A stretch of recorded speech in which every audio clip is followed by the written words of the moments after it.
নমস্কার বন্ধুরা, আজকের ভিডিও উৎপাদকের সাহায্যে ঘনমূল cube root with the help of factors. আগের ভিডিওতে উৎপাদকের সাহায্যে বর্গমূল করে দেখিয়েছিলাম। আজকের ভিডিওতে আমরা ঘনমূল কিভাবে করব সেটা দেখাবো। চলুন শুরু করা যাক।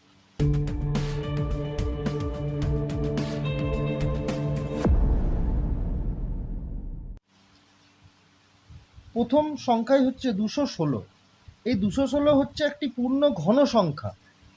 একে যদি উৎপাদকে বিশ্লেষণ করা হয় তাহলে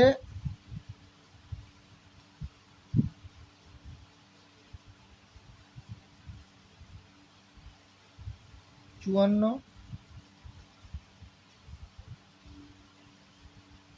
3 9 যা 3 3 তাহলে 3টে 2-এর একটা 2, 3টে 3-এর একটা 3। আমরা বর্গমূলের ক্ষেত্রে যেমন জোড়ায় জোড়ায় নিয়েছিলাম, ঘনমূলের ক্ষেত্রে কিন্তু আমাদেরকে 3টে করে নিতে হবে। যেমন আমরা এখানে 3টে 2 দেখছি, তো 3টে 2-এর একটা 2 আমরা এখানে নিয়ে নিলাম। ঠিক সেরকমই এখানে 3টে 3 দেখছি, তো একটি 3 এখানে নিয়ে নিলাম। এবার 2 গুণিত 3 মানে 6, এই 6 হয়ে গেল 216-র ঘনমূল। পরবর্তী সংখ্যা 512। এই 512 একটি পূর্ণ ঘন সংখ্যা। একেও যদি আমি উৎপাদকে বিশ্লেষণ করি তাহলে 2 256, 2 128, 2 64, 2 32, 2 16, 2 8, 2 4, 2 2।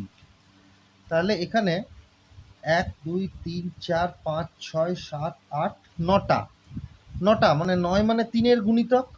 তার মানে এখানে 3টে 2-এর একটা 2, আবার 3টে 2-এর একটা 2, আবার এইদিকে 3টে 2-এর একটা 2।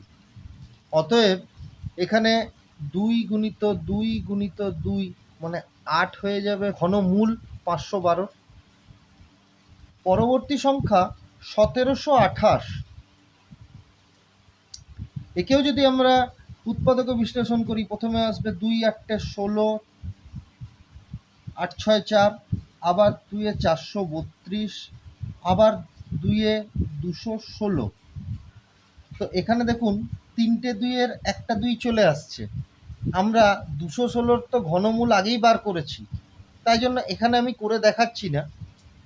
216-র ঘনমূল তো প্রথমেই আমার 6 বেরিয়ে গেছে, তাই আমি এখানে আর বার করছি না। এখানে আমি ডাইরেক্ট লিখতে পারি 2 গুণিত 6, মানে 216-কে তো ঘনমূল করলে বা উৎপাদকে ভাঙলেও সেই আমার 3টে 2 আর 3টে 3 আসবে। তাহলে 1728-এর ঘনমূল দাঁড়াবে 12।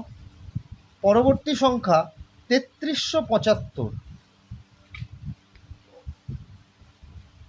একেও যদি আমরা ভাঙি 5 6, 5 7, 5 5, আবার 5 দিয়ে 5 1 5, 5 2 5 3 15, 5 5 25, আবার 5 দিয়ে গেলে 27। 27 মানে এখানে আমার 3টে 3 চলে আসবে।